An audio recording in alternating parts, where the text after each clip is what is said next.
And welcome to our coverage of the Israel-Hamas war. I'm Olumide Macaulay. Coming up on the program today,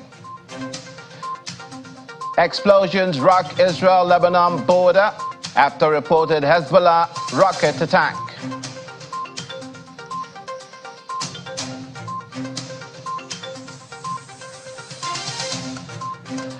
UN refugee chief Filippo Grandi calls for a ceasefire in Gaza to allow meaningful humanitarian aid.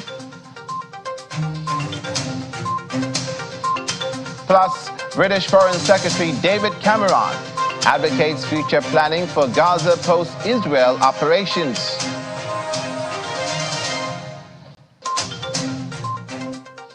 Thank you so much for joining us. The Israeli Prime Minister Benjamin Netanyahu has warned that Beirut will be left devastated like Gaza if Lebanon-based Hezbollah starts a war. Said during a visit to troops at the border with Lebanon, Mr. Netanyahu said in his words, if Hezbollah chooses to start an all-out war, then it will by its own hand turn Beirut and southern Lebanon, not far from here, into Gaza and Khan Yunis.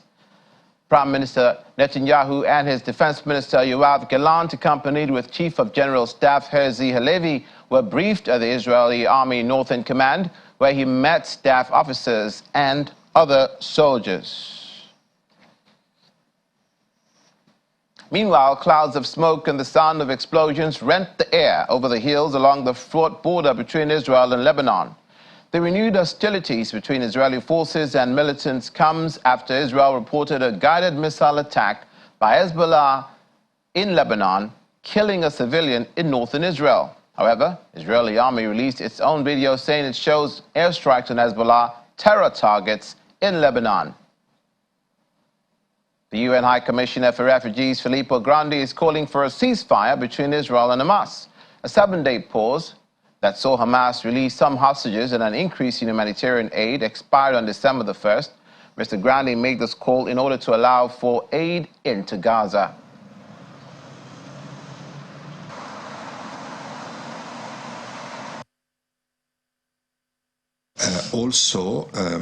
There is great concern that if people went out of Gaza, would they be able to return? So I think it's a very specific situation around the Palestinian issue that needs to be treated with due regard for the circumstances. And I do believe that still the best option in this catastrophic context is a humanitarian ceasefire and the resumption of aid inside Gaza.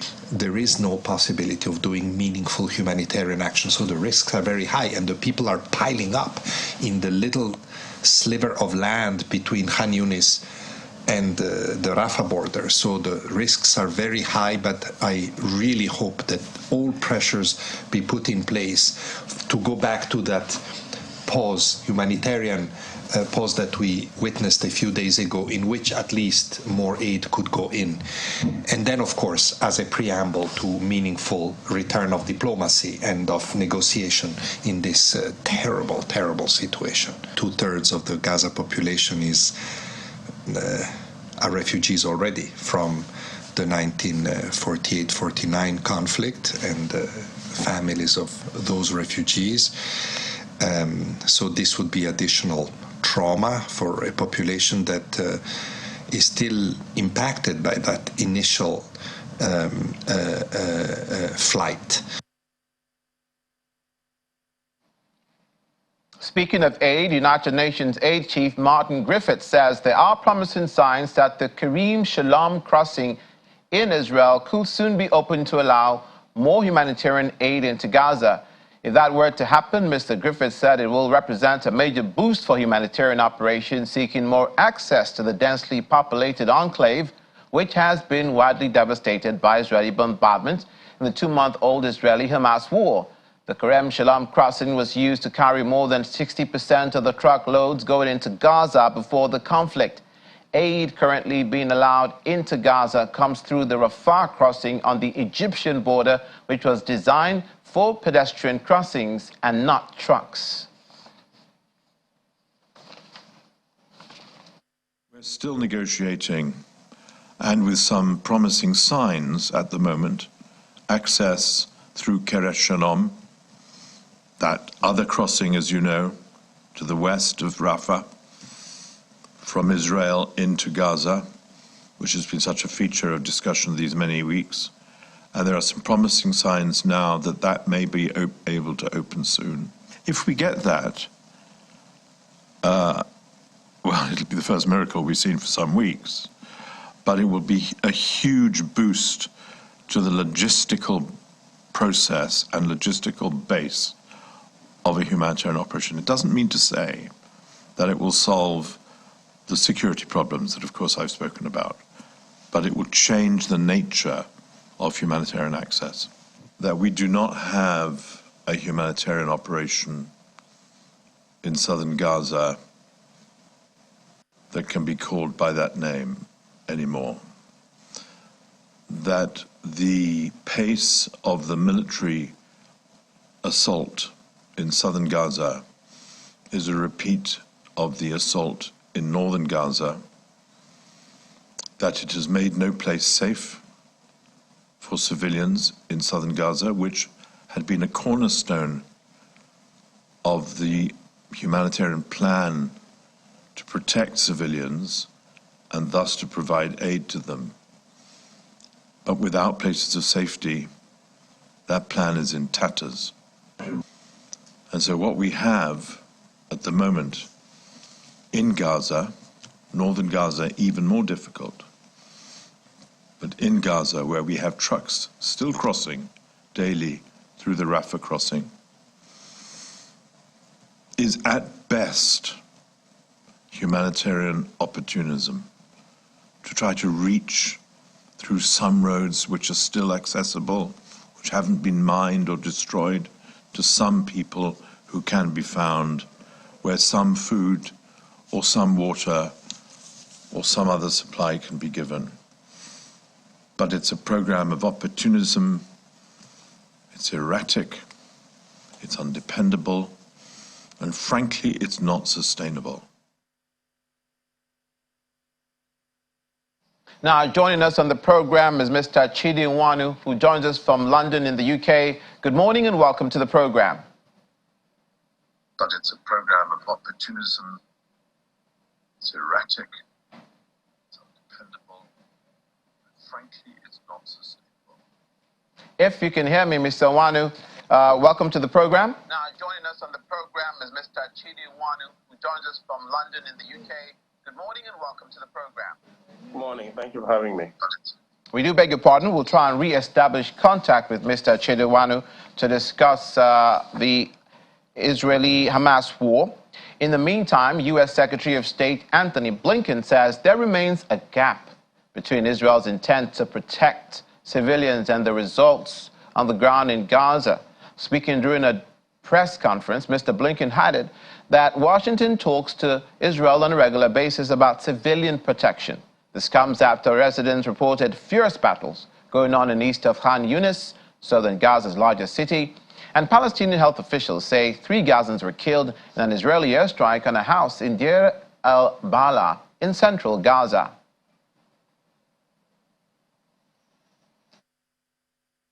Evacuating neighborhoods instead of entire cities, so focusing in on a much more deliberate way on those who may be in harm's way as they conduct the campaign against Hamas, establishing some deconfliction areas, some safe areas that people can go to, where they can be safe from being in the line of fire, and having a more narrowly focused area of where this military operation is actually being conducted. Having said that, as we stand here almost a week into this campaign in the South after the end of the humanitarian pause, it is imperative, it remains imperative that Israel put a premium on civilian protection. And there does remain a gap between exactly what I said when I was there, the intent to protect civilians, and the actual results that we're seeing on the ground. We continue to recognize the extraordinary difficulty of this task, as Israel is dealing with a terrorist adversary that intentionally embeds itself with civilians. But again, Israel has an obligation to do everything possible to put a premium on protecting civilians and maximizing humanitarian assistance. This is something that we're talking about with the Israelis on a regular basis, including as recently as today, and including in the President's conversation with Prime Minister Netanyahu earlier today.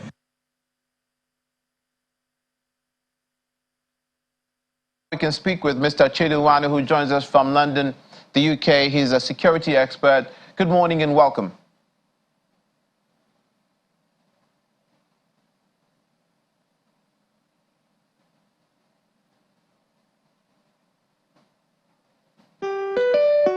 We do apologize. We'd like to establish contact with Mr. Chidi, who is speaking to us from London in the UK. Mr. Wanu, can you hear me? Good morning.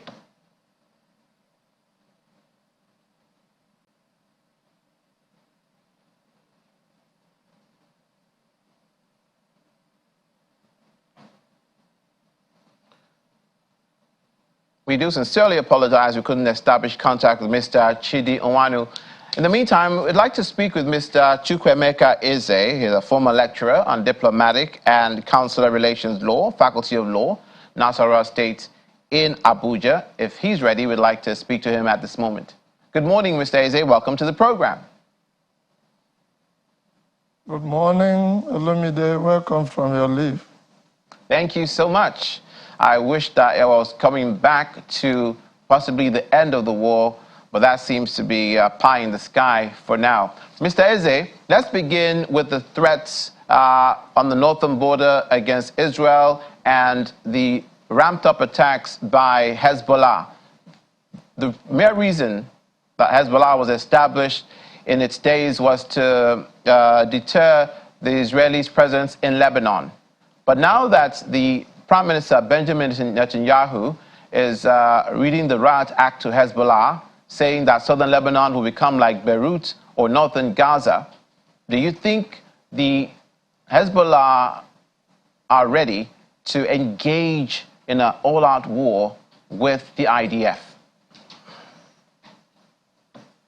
I think Hezbollah, they are ready because you know what they call the axis of resistance. That's in relation to Iran, the Houthis, the Hezbollahs, Hamas, and Iran-backed militants in Iraq, including the government of Syria. When you combine all this, you cannot underrate Hezbollah.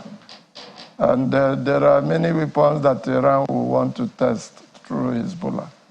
So I think Hezbollah, they are ready, but Lebanon may not be ready because Hezbollah is a subset of the set. Lebanon is the country.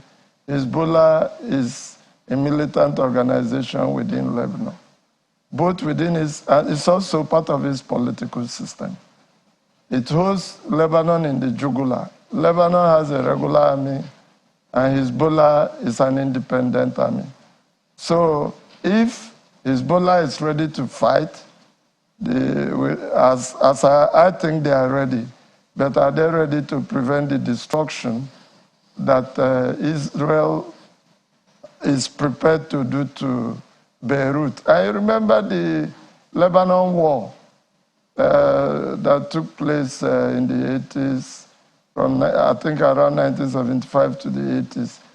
That was a time the then Javier Perez, the queller of United Nations, invoked Article 99 for the last time in 1989. It was because of the situation in Lebanon. So coming from historical perspective, Lebanon has suffered so much, and I don't think it is the best time for Hezbollah to take this gamble, because we may return to the skirmishes, the war that happened in a different format anyway, between the 70s and 80s in Lebanon. Indeed, the foreign minister of Lebanon has expressed that the southern Lebanon, or Lebanon indeed, has no desire to go to war with Israel, but Hezbollah may be another scenario entirely. With the death of a Lebanese soldier that occurred just a few days ago, for which Israel has apologized, do you think they may change their position? I don't think Lebanon, considering the economy of Lebanon, they don't have what it takes economic-wise to go to war with Israel. And that's why it's not as a result of weakness, but because it takes a lot to prosecute a war. And I don't think Iran will give them all the money they need. It's not just equipment, and Iran is not really interested in giving those equipment to the Lebanese government or regular army, but to Hezbollah. So Hezbollah was formed to resist, to fight, and what they are doing is what they were formed to do. But whether the economy of Lebanon takes a beating for it is not the business of Hezbollah. So I think Iran is doing what it is best at doing, that is to say supporting its militant organizations within the Middle East. And Hezbollah is not joking. I think they are ready for the war, and they are ready for Israel. They have said so. Hassan Nasrallah has spoken through various means that they are ready, but Lebanon is not actually ready. Remember that Lebanon was colonized by France, and I don't think even France is ready to assist Lebanon to wage a war against Israel. So I don't know who Lebanon will rely upon if war comes upon Lebanon. Every day, Mr. Eze, in this Israel-Hamas war, there seems to be an elephant in the room. Today, let's try and address this one. And that is the Article 99 invocation of Antonio Guterres asking for a ceasefire on the part of Israel. If you speak to the Israelis, they cite October 7 massacre and the continual hostage situation in Gaza, with over 137 people remaining hostage, including 20 women, 2 children, according to the IDF, and the elderly. If you talk to the Palestinians and those in support of the Palestinian sentiments, they cite the continuous bombardment, the killing of over 16,000 people, civilians and children, and the continuous horror and terror going on in Gaza as a result of the Israeli presence. So another intractable situation. Where do you think the United Nations should properly lean? It appears they have taken sides.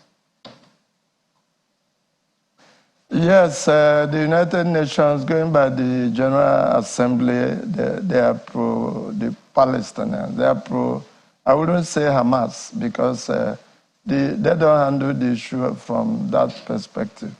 The invocation of Article 99 by Antonio Guterres, the UN Secretary General, coming 34 years after the last invocation by Javier Perez de Cuellar, the former UN Secretary General as at 1989, is something that has tired the honest nest. And going by Article 99 is just a situation where the Secretary General will raise an issue before the 15-member United Nations Security Council that there is a threat to international peace and security. And you know, by virtue of Chapter 7 of the UN Charter, that the Security Council holds the ace when it comes to maintaining international order, peace and security. And if there is no veto, that becomes an enforceable situation. I don't know how it will play out, how the Americans will behave, because it seems most other countries within the UN Security Council will either abstain or vote against Israel. But going by your question, there is need to settle the hostage matter. Because as far as Israel is concerned, if their citizens, any resolution that will make their citizens to remain as hostages in the hands of Hamas, Israel will not likely comply with it unless they are abandoned by the Americans. So, and I had said in the past that this is an existential war, because since 1945, the Jews have not suffered the type of massacre they had on October 7, especially that of civilians. So they are taking it that unless something is done, that they will be extinguished. And knowing that Hamas was formed entirely for the destruction of Israel. Those were words that time, but with what happened on October 7, Israel no longer see it as words. They see it as putting words into action. So Israel is damn serious, and I've said earlier in the past that the government will fall if the government stops the war without getting out the hostages. So where are we? The elephant in the room, yes, there is need to have a compromise. Let there be humanitarian ceasefire because there should be an end to suffering. But let the hostages be released. Let the prisoners that are innocent, Palestinian prisoners, be also released from Israeli jails. And the hostages taken on October 7, who are Israelis, should be released by Hamas.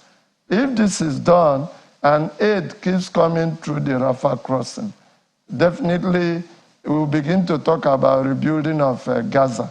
And there will become political compromises here and there to discuss the way forward for Hamas and Israel and the whole two-state solution, which had been in the front burner even before the UN resolution of 1947.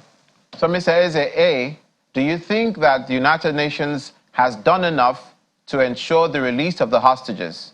Then B, you mentioned release of Palestinian prisoners, all Palestinian prisoners, I imagine. What about the known terrorists who have been convicted of terrorist acts? I'm not talking about those who have not been charged and who've been recently been arrested, but those who've been incarcerated in Israeli prisons for known terrorist acts that killed hundreds of people. Yes, going by the first question, that's whether United Nations, they've done enough. Yes, they've done a lot. There have been flurry of activities in the United Nations, so a lot of them. So I think they've done what they could do, because without a United Nations Security Council resolution, absolute resolution, there is nothing the United Nations can do, because that is one of the questions usually asked the international law students as to the weakness of international law. We don't have an international policeman. Its enforcement strategy is weak. And this is a demonstration of one of them. But before they can take a definite and definitive action, there must be a United Nations Security Council resolution that has not been vetoed by any of the parties. And that is what is being expected, but how far it can go, I don't know. As for the second one, I didn't speak about releasing of all Palestinian prisoners. And definitely we know that is not practicable.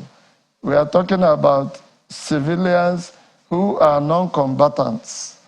Those non-combatants who are in Israeli prisons ought to be released, because going by international humanitarian law, the 4 Geneva Conventions of 1949, we have Common Article 3, and that Common Article 3 protects civilians, and also we talk about civilian infrastructure. So these civilians, specifically speaking, if they have been seen, or there is an audit, and as many of them that have not played their combatancy rules, I mean, they have to be released. And on the other side, those taken to Gaza on October 7 ought to be released. Whichever resolution being made by the United Nations must have a clear picture on this so that it will be lasting. If not, they will only postpone the evil day. After the resolution, we may still see skirmishes outside those resolutions happening in the next few days. The rise of anti-Semitism in the 1800s, which led to the Russian pogroms around that same period, which led to the rise of and the emergence of Zionism, that led to the Balfour Declaration, which ultimately led to the Arab-Israeli conflict, as a result of anti-Semitism, which was arguably the cause of this. Do you see, in these current times now, with the sort of denial of the carnage that happened on and the massacre on October 7th, this being an equal amount of a different rise of anti-Semitism? Anti-Semitism is not new, and it goes beyond the date you have quoted. It had always been there. If you go back into history, you discover that the Romans hated the Jews very well. They hated them. In fact, as far back as AD 135, Emperor Hadrian, I think, they ordered the destruction of Jerusalem. And it was there that the Romans renamed Israel Lex Palestina. The word Palestine was first used by the Romans. So the Babylonians, they also hated the Jews. Hatred of the Jews is not new, but let's even leave that time. The Spanish Inquisition, as far back as 1492, the Jews suffered heavily in Spain. Even in England, the Jews were tormented. In 1941 in Iraq, the Jews were violated. So I just want to pick few dates. So in terms of anti-Semitism, it had always been there from time immemorial. When people discuss it, they will only mention as far as they can remember or as far as they have read. But without going religious, if you go back as far back as the book of Esther, you will see that in Shushan, the Jews were to be killed. In fact, there was a decree by the king of Shushan that all Jews should be killed. It was reversed because of the intervention of Mordecai. So the Jews have always been targets of killings from history, whether in the scripture or outside it. Historians will tell you. So, but if we want to start it from 1800, that's good.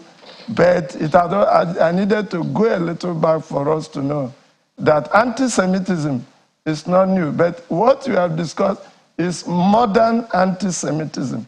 We have ancient anti-Semitism, modern anti-Semitism. And I don't know when it will end, but one thing is sure, that is their cross. They will bear it, and the world will find a way of finding a solution. The Balfour Declaration has brought Israel to be. I think the best way is the two-state solution, live and let live. Because they all come from Abraham, they are brothers, they should reconcile and live in peace. Destruction will not help them, it will not help the Middle East, it will not help the world. But we need to know that Iranians are not Arabs. So they are Persians. They don't have any connection blood-wise with the Iranians, but they have with the Arabs. Whether the Gulf countries, Saudi Arabia, name them. They have, the Jews have, they are their brothers. Iranians have always been their persecutors from time immemorial, even though we had Jews in Iran. But they have turned out so that what you have is so negligible. So I don't know how they will handle it, but there is need for peace in the Middle East. There is peace for peace in the world. Indeed. And that should be a refrain that is sounded all around the world. We thank you, Barrister Chukwuemeka Eze, for your contribution this morning. He joined us from Abuja. Many thanks. Thank you very much, Olumide. Thank you, Nigerians. Thank you, everyone. Coming up on the program, the European Union says journalist safety in conflict zones. Palestinians hold funeral for teenager killed in Israeli West Bank raid. Please stay with us.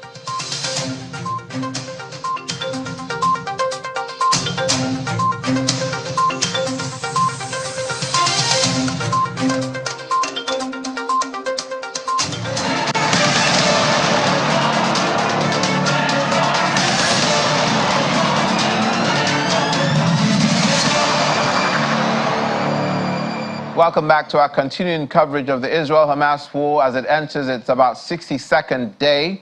The White House in the United States says that Israel and Hamas are not close to another deal on a new humanitarian pause in their ongoing conflict. Now, White House National Security spokesperson John Kirby also told reporters that hostages' families continue to be a terrific source of information. That is, the hostages have been released, about 110 of them have been released, even as he says there's no news regarding the release of the hostages that are currently being held, about 137 in number. We're not close to inking another deal on a humanitarian pause, and nor do I have any news to break here today about the return of hostages, either ours or those of many other countries that are being held hostage. We're still trying to get as much information as we can about the hostages that are being held. We have some information, as I said before, on some of the hostages because their families are talking to us, and that's been a terrific source of information and context. British Foreign Secretary David Cameron has made calls to start thinking about the future of Gaza after the Israeli military operation comes to an end. Mr. Cameron addressed the Israeli-Hamas conflict during a joint news conference with his U.S. counterpart, Anthony Blinken. Now, Mr. David Cameron was once UK Prime Minister, reiterated the UK's support for Israel's right to self-defense, also supporting a two-state solution to the conflict, saying it was in Israel's long-term security interest.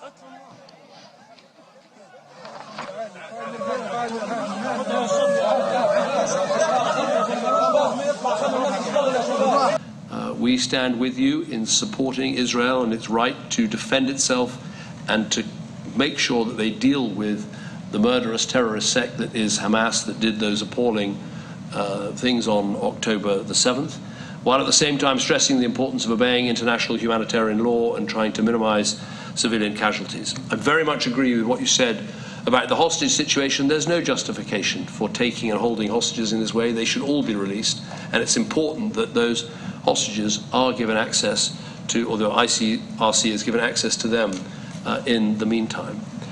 We have to start not only providing the aid that is necessary for people in Gaza, possibly using maritime routes as well as land-based routes if that is necessary, but also thinking about the future after this military operation is over. And we discussed in our meeting how that's about how we build up and revitalize the Palestinian Authority. It's about how we stand up a plan for what happens after this operation is over and how we map out a future to a secure future for both Israel and for the Palestinian people. And we're committed to working together and with others to get that done. Former UK Prime Minister David Cameron, now British Foreign Secretary. Now for the EU, the safety of journalists in conflict zones is an ongoing concern. Speaking at a press briefing, EU Commission spokesperson Peter Stano reiterated that journalists must be free and safe to exercise their professional duties. This comes after the Israeli tank crew killed a Reuters journalist and wounded 6 reporters in Lebanon on October the 13th by firing 2 shells in quick succession from Israel while the journalists were filming cross-border shelling. It is an ongoing concern of the European Union for the safety of journalists, and so that the journalists can exercise their professional duty in safety, of course, without being endangered. So every time a journalist or media worker is killed, injured or prevented to work, this is a source of concern for the European Union, and we speak out against this regularly, and we of course demand the respective authorities who are involved or in charge or oversee the situation to provide explanations and to investigate the issues. We don't have any feedback on this particular case from the relevant authorities. We understand the internal investigation is also ongoing, but what is important for us is the principle to speak up for the rights of the journalists, to advocate for the protection of the journalists, and to make sure to everyone that journalists must be free and safe to exercise their professional duties, especially in the situations of conflict, where it's crucial for the world public to get information from the ground about what is going on. In the same vein, Amnesty International says the death of journalists must be investigated as a war crime. Human Rights Watch, in a separate report, said the 2 strikes that mistakenly killed the Reuters journalist Issam Abdallah and wounded 6 others in South Lebanon were apparently deliberate attack on civilians and thus a war crime in that allegation, saying that those responsible must be held to account. However, the Israeli government spokesperson denied Israeli forces targeting non-combatants. Amnesty said its investigation uncovered chilling evidence pointing to an attack on a group of international journalists who were carrying out their work by reporting on hostility. The Human Rights Watch group said the evidence indicated the Israeli army knew or should have known that the group of people they were firing on were civilians. Israel is obligated to investigate and hold members of its military accountable for this crime. On the other, the Lebanese authorities also have a duty to investigate the attack that killed one of their own nationals and to make the technical report that they produced public. In terms of an international court that can prosecute this crime as a war crime, unfortunately, neither Lebanon nor Israel are signatories to the Rome Statute, which means we're not members of the International Criminal Court. Should Lebanon sign onto the Rome Statute, and this is a call that we've been making on the Lebanese government for years now, then the ICC would have jurisdiction to investigate this attack. I'm not an investigator. I'm not a human rights lawyer. I'm a journalist. And I'm here today to simply serve as a witness to what happened. There was no military activity near us. We didn't hear any outgoing fire from the Lebanese side. Just before 6 p.m., we turned our cameras towards the west. The sun was setting, there was smoke, and then boom, we were hit. It came out of nowhere. Still to come, Palestinians hold funeral for a teenager killed during Israeli West Bank raid. More details later. Please join us again.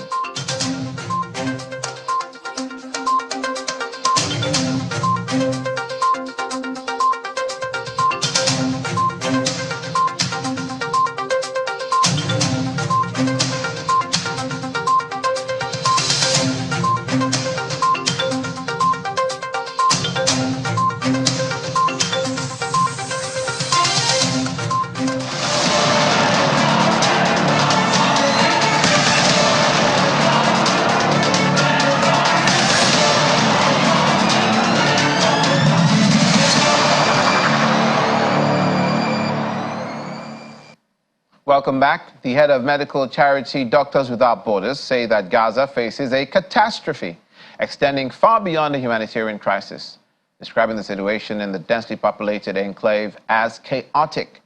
International President of Doctors Without Borders, Dr. Christos Christou, describes the situation as a catastrophe and a chaotic situation.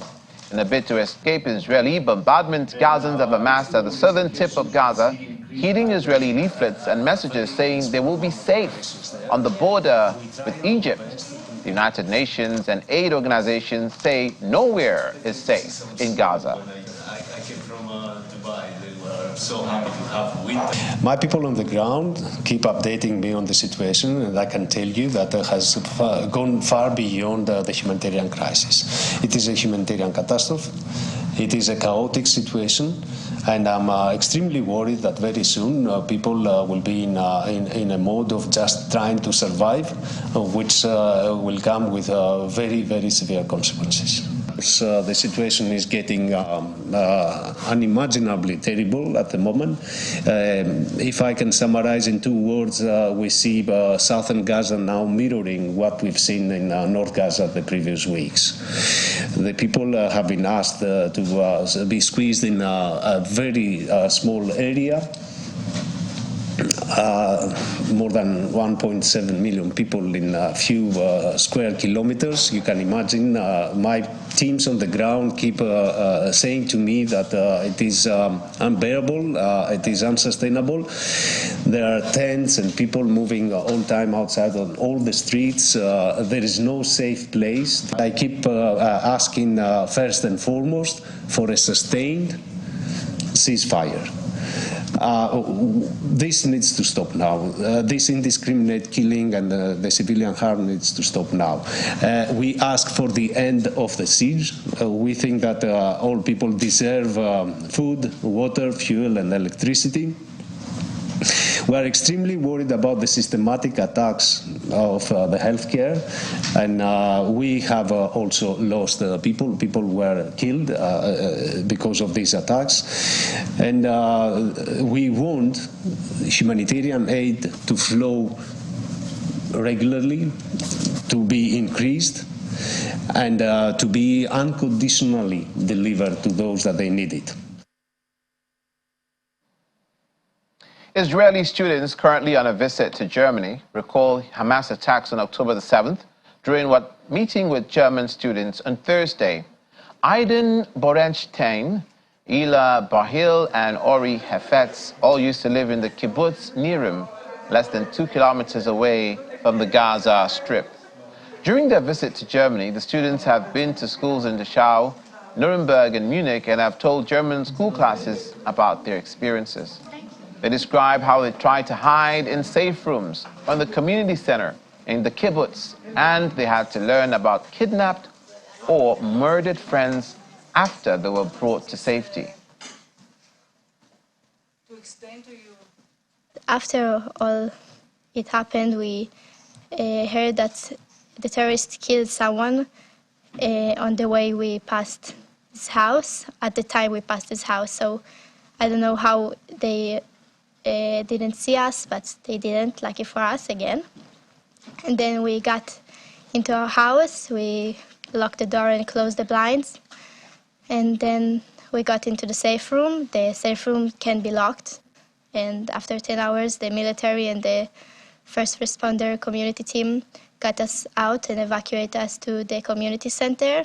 And then there I found out that one of my best friend that I grew up with since we were babies, she's in my grade, got murdered with her father.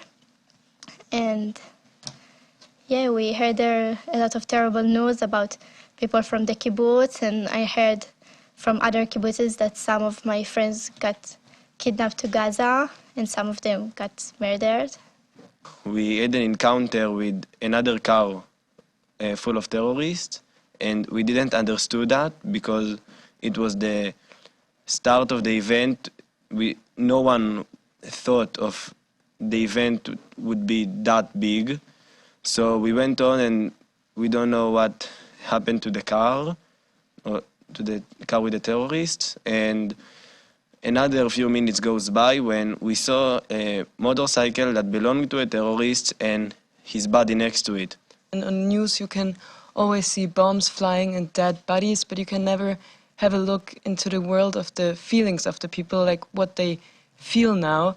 And I think after what I heard today, I was kind of in a state of shock, because I think when you hear the news, it's so far away, but then you hear it and it's people my age that experience those things.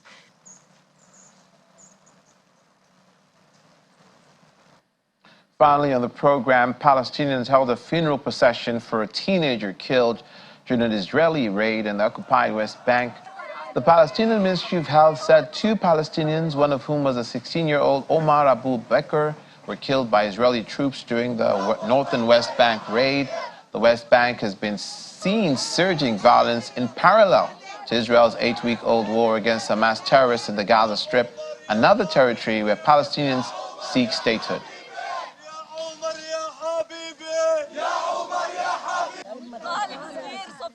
شجته بصدره الله ينتقم منهم الله ينتقم منهم.